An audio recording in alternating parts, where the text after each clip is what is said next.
Hello and welcome to a Super Bowl 56 edition of Between the Horns, presented by your Southern California Toyota dealers, as we have been all season. Proud partner of the LA Rams. I'm JB Long, and as you can see, this is a completely different location and venue and moment for Between the Horns. We're here from Penthouse 56 in downtown Los Angeles with Cameron Irwin, our in-stadium host, and DeMarco Farr, our Super Bowl champion. Well, we love doing this show every week from home, but this is a level up, is it not? Big time level up, like real up. I was going to say, I think it's about 30 levels up, actually. So. Wow, I like this. Can we keep this set? Let's get back to the Super Bowl every year. All right, the hours are dwindling. The days are getting closer. Super Bowl 56, the Cincinnati Bengals and the Los Angeles Rams just around the corner. Cameron, I'll start with you. How are you feeling? Oh, man, the week already has just been so phenomenal, getting to talk with so many different people around Los Angeles. The interviews are starting to come in, and my thing, the energy is only just building. Every single conversation I have, everyone is locked in on this Los Angeles Rams team. DeMarco, you have played in Super Bowl. You have been to the Super Bowl as a broadcaster. How is this one different, distinct for you? Wow. Well, it's here. We didn't have to travel. You know, I mean, you could stay at home, and this is in Los Angeles. This has been one heck of a journey. So, I mean, the butterflies are there. This is like December 23rd, you know, a couple of days before Christmas. You see all the presents. You want to get into it. You're not close, but we're almost there. But the excitement is starting to build. I'm starting to see Ram stuff in Los Angeles where I never thought I would see them. I mean, just traveling everywhere. I mean, instead of Dodger stuff, Laker stuff, I'm starting to see Rams flags inside of homes, outside of homes, people wearing hats and stuff. So the excitement is building. I can't wait for this game. If you have Christmases as good as these, I'm spending next December at your house. Come on over. Absolutely. We've got a lot to get to, of course, on this edition of Between the Horns. Among our talking points, I want to revisit some of the high points of the season, including real turning points, like where did this become a championship campaign? We'll hit our favorite moments, our most interesting storylines going into Super Bowl 56, and, of course, key matchups to watch. But let's go to the top. At what point, DeMarco, of this season did you feel like the Los Angeles Rams had the potential to be West champions, NFC champions, and maybe world champions? Wow, this might be presumptuous. Let me go back. It was Matthew Stafford's third play in a Rams uniform when he went yard to Van Jefferson. Come on now, didn't you go nuts? This is going to be a different season, right? This is going to be a different offense. This is going to be more explosive. All about the trade, all about, you know, who's not here, who's here, and all that stuff. Just to see him go yard, and the place just went completely berserk. So that was number one for me, getting the offense going. Anytime AD touches the field, of course, it's a must-see moment. But that stands out as the moment when you can just tell this is going to be a different year for this Ram squad. Because the backdrop was the Rams, in every move they made this offseason, had the intention of getting more explosive, getting more vertical. Right. And to see it right there so emphatically. And by the way, I don't mean to limit you to just one. We can come back to you if you've got other moments that strike you. But Cameron, go ahead and take a swing. Well, I'm going to say that pretty much the same thing, piggybacking off of that. And you talk about the explosiveness, and one of the big turning points for me was the acquisition of OBJ, right? Ooh. The ability to throw the ball downfield has been critical, and especially at that time in the season. And not to mention, just within that 2-week period, also the addition of Von Miller. And I'm going, oh, man, everyone's been rolling with this narrative of all in, but it really showed up in those 2 weeks between those two. And I love to see all of a sudden everything's starting to come together. And it was at a point where, we had some things we were working through, and then all of a sudden, look at the number of wins we've had just to finish out, and now we're sitting at the Super Bowl. So for me, that was a big turning point as well. You know, he's not just a pair of gloves. That guy can play. He is really, really good. He is good at it. He works at his craft. So all the preconceived notions out the window when you see that guy up close and watch him work. Yeah, it was a great acquisition to bring him here. He has grown into a true number two behind Cooper Kupp and the Triple Crown winner. I mean, by necessity, right? Because Van Jefferson has played at less than 100%. Tyler Higbee has missed a big part of the NFC Championship game. But the connection between Stafford and Odell Beckham Jr., I think, has unlocked the next level of this offense. I'll give it back to you in a second. I think for me, the answer to where did the season turn was that Week 14 COVID game, Monday Night Football against the Arizona Cardinals. You remember the feeling driving out to Glendale that day? Yes. Can we say it now? Can we actually, tell people what we were saying? I mean, by the hour, it felt like that was a bad drive. Members of your two deep, all your preparation were just peeling off. Right. Yes, sir. And the Arizona Cardinals, I think, had started to stumble. You had some concerns about them from a health standpoint and where their season was heading. But winning that game, I know you believe, broke Arizona for this 2021 season. It really started the comeback from down 2 games and losing the tiebreaker to overtaking the Cardinals to be West champions. No doubt. I almost put that on there. Remember that touchdown pass that Cooper Kupp caught in the corner where they showed the Arizona defensive back on the bench, and he was almost in tears because they had done everything right on that drive and still couldn't stop the Rams. How frustrating that was. And then just turning that back, and you did it shorthanded. You cooled off the hottest team in the league, and you got your mojo back at the same time. I thought that was huge. But I'll drill down even to one play in that game because we remember it as, okay, that's when the season turned, and that's where the Rams started to overtake the Cardinals. But remember, they were up a score and driving. They were in the red zone, a chance to go up 10-0. And I'll never forget the feeling of being like, okay, this just wasn't the Rams' moment. Maybe it is the Cardinals' year. And then Aaron Donald gets a hand on a Kyler Murray throw to the end zone, and Ernest Jones, a rookie linebacker, takes it away. And the game pivoted like that. And to me, that will always be the moment of this 2021 season where the Rams became NFC West champions. It took a lot of moments thereafter. But if that's a touchdown for Kyler and the Cardinals instead of an interception for the Rams, different ball game. We might be here. We still might be here, but the path would have been completely different. I'm so glad you weren't in that car with us on the way over. I'm so glad that wasn't recorded. That was just all bad. You know what's funny is I think back to I think to week 13 and Sony Michel, and we look at the numbers of what he's been able to put together, and I've got a couple of them, but that was the first game that we had a Ram rush for over 100 yards in a game, and it was at a time when we were really looking for physicality, especially in the run game, and you're sitting there going, where's it coming from? Where's it coming from? Darrell Henderson's down, and we obviously lost Cam Akers early on, and so for me to see Sony Michel kind of step into that and own that role, I also think that was a huge part from, a stylistic point of football. That's a great point. That was the identity game. It was. The game against Jacksonville after a winless November, and that was also Brandon Powell bursting onto the scene, DeMarco. Big time. I mean, remember how much what we used to say about the special teams until then? I mean, it was one disaster after another. How many onside kicks did the Rams give up? I mean, 3. That Detroit game alone was crazy. And the Rams defense bailed special teams out time and time again. But Brandon Powell with that 75-yard punt return touchdown kind of turned things around. It got everybody jacked up. Being on special teams, your special teams coach is probably your second most important voice on your football team other than your head coach because he's the only coach that talks to the entire football team. Everybody's out there. So when you make a play, when you finally have success, it lifts the entire football team. From then on, the special teams has been a major part of the success of this football team, not just something you're dragging behind you. So Brandon Powell, to me, that punt return touchdown was kind of the face of the turnaround for special teams and this football team. Then the 61-yard touchdown in Minnesota, the big return against Tampa Bay in the playoffs. I agree with you. The energy he brought to teams put the Rams in a position where they could say that they have a third phase advantage for much of their December, January, and February push. Go back and look at the game book of the Detroit game and just look how many snaps Detroit has because of special teams. Oh, I remember. Right. It wasn't pretty. Anything else in terms of season turning points or high points before we turn our attention to specific favorite moments, which we can include postseason in those? Baltimore? Any thoughts from Baltimore? Aaron Donald saving the day. It was kind of the precursor to the NFC Championship game. If it is to be, it's going to be up to him. And that was a hard-fought one. We talked about this during the broadcast. The minute you turned it over in Baltimore, we said it's going to take you 3 quarters to dig yourself out. That's AFC North ball. If you look at that Ring of Fame, the names up there are all defensive players. Your head coach is a special teams guy. This is going to be tough to do, and you did it. And you finally got the lead. Matthew Stafford was great, but the defense had to end it, and guess who did it? It was Aaron Donald again. I hope the Rams don't find themselves in any adverse situations on Sunday in Super Bowl 56, but if they do, I think they can fall back on those back-to-back wins, right? In Minnesota, 3 turnovers from your quarterback. In Baltimore, 3 turnovers from your quarterback, and you found other ways to get it done. All right, most interesting storyline still to come on this edition of Between the Horns. Key matchups to watch as we break down the Bengals and the Rams.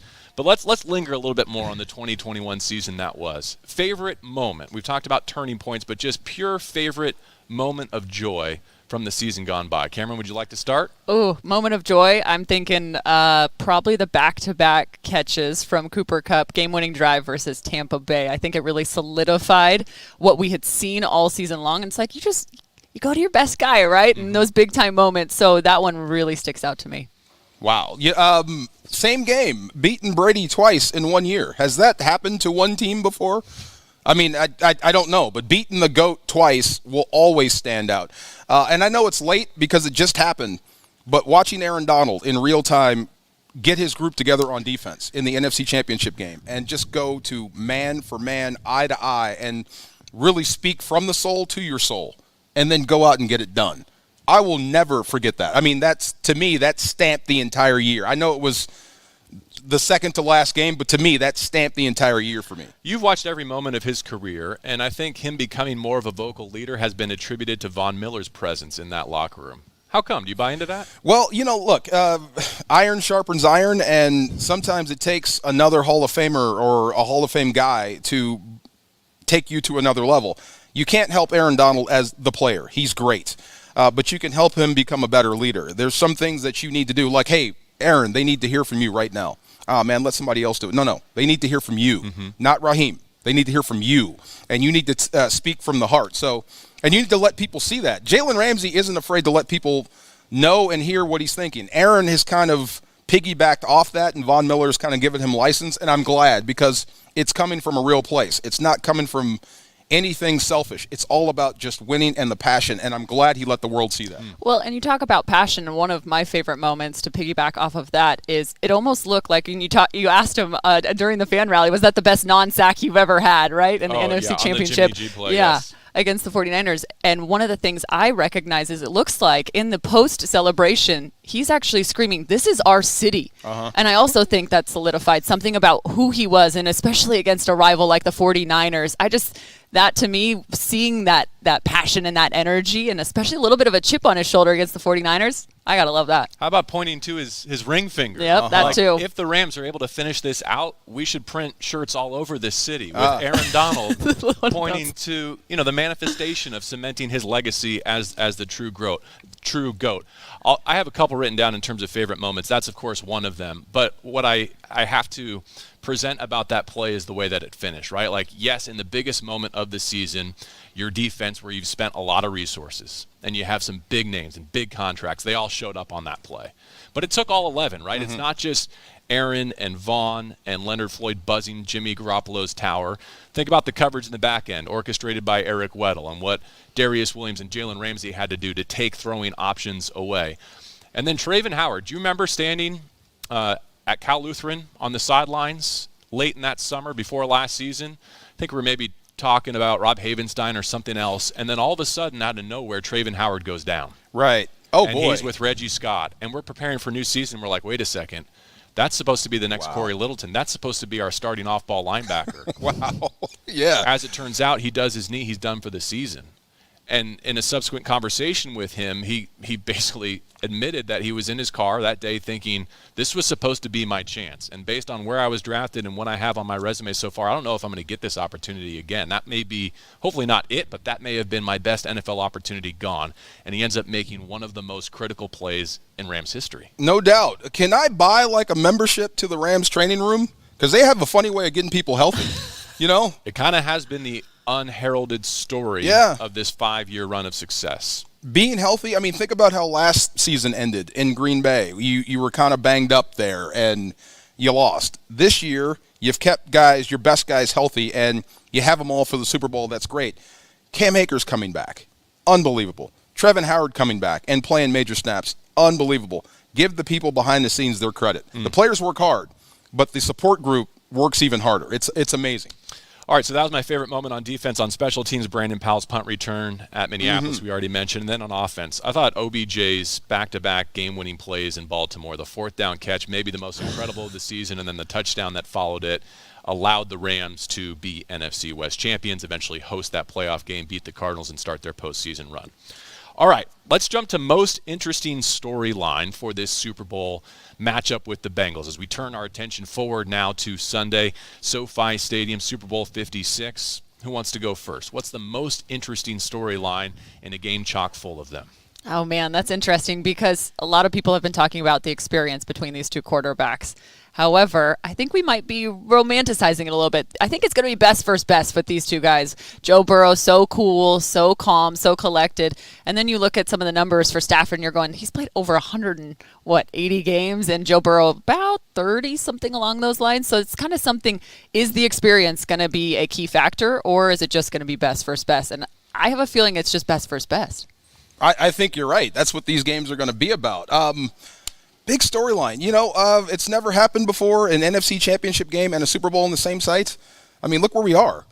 I mean, look behind you. We're still in Los Angeles. I mean, there's the NFC Championship trophy. This is, wow, what a storyline. So you have got to put a ring on it. You've got to finish this thing off the right way. So, but I think this team is playing with less pressure than it did versus San Francisco. So I think their best game is still out there. And it's the Super Bowl. And this could be like the biggest crowning achievement we've ever seen in Los Angeles football history. So I think that's huge. And with the trade, getting Matthew Stafford here, solidifying. I mean, you can solidify a lot of Hall of Fame cases in the next 4 or 5 days. You know what I mean? Mm-hmm. With this, if you get this win. So this is huge for this team, huge for this city. I mean, it doesn't get any bigger than this in Los Angeles. You know, it's wild. And I know, JB, this is a point that you've talked about, at least I've seen on Twitter as well. With the experience, the Super Bowl experience, there are 10 Rams that have gone to a Super Bowl, just one for the Bengals. But then you also talk about the all-star cast of the Los Angeles Rams. And there are a lot of guys that are all-stars still looking for their first ring. So, DeMarco, for you, it's not just about handling prosperity, but maximizing it. Yeah, well, you've seen it before. Think about the Tampa Bay game. Tom Brady's last game should have been a blowout if you didn't turn it over. If you play clean, on offense, if you handle prosperity, when things are going well, you've got a 2-score lead and you can just run the football to bleed clock and just act professionally as a football team, you could have made that one a laugher. I think this game could go the same way. I really do. It's all up to the Rams. Once you have momentum, make sure you don't give it away to the opponent and let them think they can get back in it. And just do what you're capable of doing. Be the best team on game day. That's usually what Sean McVay's teams are. All right, let me attempt to use that point to segue to my most interesting storyline. If Cam Akers punches that in at the end of the second quarter in Tampa Bay, it may have been a blowout, as you discussed, right? He didn't, and so the Rams' only rushing touchdowns this postseason belong to Matthew Stafford. Wow. Wow. That's not right. Three games. That's a good one, JV. 3 postseason games and a quarterback who's not known for his rushing ability and hadn't had a rushing touchdown in a long time in his career has the sneaks.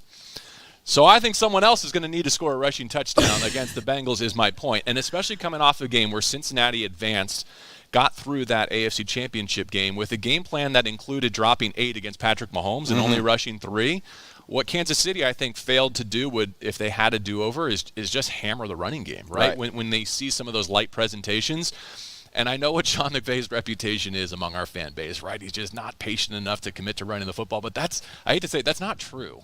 He is one of the most willing offensive coordinators and head coaches in the league when it comes to running the football. And that's where I think, for all Cameron, the hype and the conversation about the right arms in this game, and that's validated, that's justified. What if Cam Akers has like a New England Patriots 2020 type performance? Sure. What if the Rams offensive line and Sean McVay come out with a game plan that looks like the divisional round mauling of the Dallas Cowboys at the Coliseum from 2018? Fun. Like I feel Thrilled. the potential for a Sean McVay masterpiece coming on Sunday. And yes, Matthew Stafford is going to play a huge role in that. But I wouldn't be shocked if Cam Akers is your Super Bowl MVP. Wow. But I'm just going to speak this into existence for whoever gets to vote for these things and write these things in. Andrew Whitworth, oldest offensive lineman in Super Bowl history, likely playing his final game. Give him consideration. If the Rams offense plays well on Sunday, write him in for Super Bowl MVP to cap his career against the Bengals who drafted him. You know, that's not a bad pick. If he shuts out that pass rush and you're running the football, Matthew Stafford has 17 pass attempts and you're up by 2-3 scores, why not give it to the left tackle? Give him a little extra love he deserves, right? Absolutely. I think he's a clone anyway. No one that old should look that good. That's not fair. Jerry Rice and Tom Brady, the only non-specialists who have played in a Super Bowl at an older day of age. All right, let's get to key matchups to watch, and we could spend the rest of this Thursday here because the coffee is percolating and the views are phenomenal, but we're going to get kicked out sooner rather than later, so let's keep it moving. Key matchup to watch for Super Bowl 56, DeMarco. Well, you read this. I put it on there. Jalen Ramsey and Jamar Chase. That's when you get the big bucket of popcorn and a large Coke, and you sit and just watch. That's going to be a matchup. I can't wait. That's special. But it's also the other Rams corners not named Jalen Ramsey versus Cincinnati's receivers. And look, you've got to give the pass rush a chance to get home. And I think they're going to win. Von Miller's going to win. AD's going to win. Leonard Floyd's going to win. They're all going to win. You're going to get pressure on Burrow. But the last thing you want is cornerbacks giving up too much daylight where he can get the football off. The last thing you want to do is have Aaron Donald and company waste good pass rush moves on completed passes or at least getting the ball out. So you've got to play tight. You've got to play your best game. Darius Williams, you've got to play tight. They're coming after you. You know this. So, look, it's the cornerbacks versus Cincinnati's receiving core. That's got to be a whitewash there. If not, it doesn't matter how good your pass rush is. He'll get the ball off. He'll extend drives. That's how Cincinnati blew through the playoffs. That's why they're in the Super Bowl. Let me follow up real quick, Cameron, on that point, because when you talk about coverage and matching up against the receivers, there has been a liability, a soft middle of this Rams defense, and that's where the Bengals have excelled a lot of times while Jamar Chase is blowing the top off.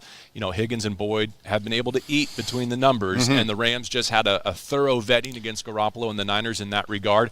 How much could, say, an extra week of rest and recovery for Ernest Jones, the continued evolution of Traven Howard in this defense, help shore up that deficiency, if you'll allow it, against a Bengals team that seems well-equipped to exploit it? You get more chance to watch. You get a chance to have fresh legs. Your pass rush does too. It's all about making Burrow uncomfortable, so he has to throw the ball sooner than he wants, and then you'll have a chance to attack it outside the numbers, and especially, like you said, between the hash marks. If you can eliminate the run, Joe Mixon's going to be huge in this game. Remember him in London when he was almost knocking out the safeties? He's going to be huge. If you can blunt that run game and make it one-dimensional, you'll have your linebackers, your safeties. You'll have a chance to flood the middle and force everything out wide. If they still have the benefit of the run game, then they'll start exploiting the middle like they've done all season long. But stop the run, stop mix, then you'll have a chance to stop those receivers from making hay in the paint.